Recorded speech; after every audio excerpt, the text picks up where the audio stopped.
Étienne répondit, « Hommes, frères et pères, écoutez, le Dieu de gloire apparut à notre père Abraham lorsqu'il était en Mésopotamie avant qu'il s'établisse à Haran, acte 7.2. Lorsque nous venons au Seigneur Jésus-Christ, sa lumière resplendit tout d'abord dans le cœur, puis sur le visage et enfin sur notre sentier. Ceci représente la triple lumière divine. Êtes-vous devenu en ce sens-là le vase élu de Dieu? Que s'est-il passé? Le Seigneur, non pas les prédicateurs ni les sermons, mais le Dieu vivant, vous a-t-il donné un visage resplendissant? S'il en est ainsi, votre visage brillera de plus en plus chaque jour, en dépit des tribulations, des épreuves et des difficultés. C'est par un visage rayonnant que nous vaincrons l'ennemi. Il n'était pas besoin d'un avocat pour défendre Étienne.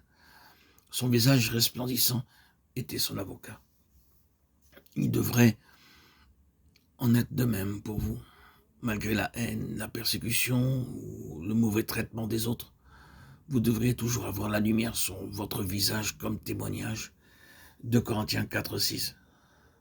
Alors que vous attendez au Seigneur, il y aura davantage de lumière sur votre visage. À votre insu, d'autres verront la lumière de Dieu sur vous. Et en ce jour-là, vous remercierez Dieu, même pour la souffrance.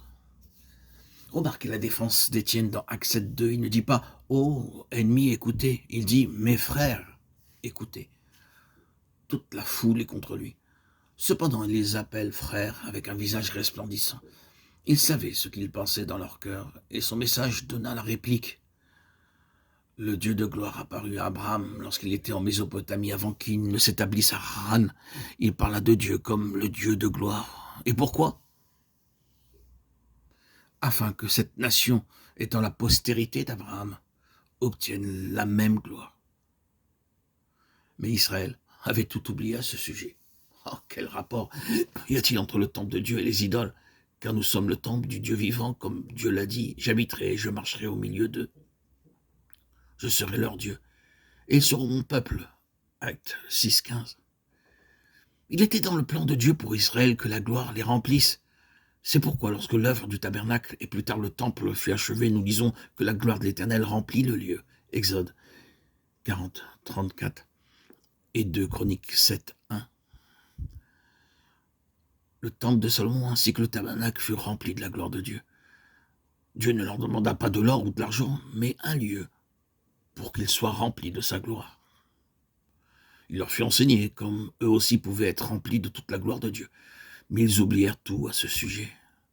Leur regard n'était que sur eux, sur le temple et sa magnificence. Ils étaient fiers du temple qui était fait de mains d'hommes, mais le Dieu de gloire était apparu afin qu'ils voient sa gloire et soient habités par elle. Dieu n'habite pas dans les édifices faits de mains d'hommes. Il va habiter dans un temple vivant. Dieu désire un temple afin que son peuple apprenne la loi divine par laquelle ils peuvent être habités par lui. Ceci ne signifie pas qu'ils ne verront la gloire de Dieu que pour un moment seulement, mais qu'ils seront remplis et habités par cette gloire pour l'éternité. Israël avait tout oublié à ce sujet. Frères et sœurs en Christ bien-aimés, quel est le dessein de Dieu en vous choisissant?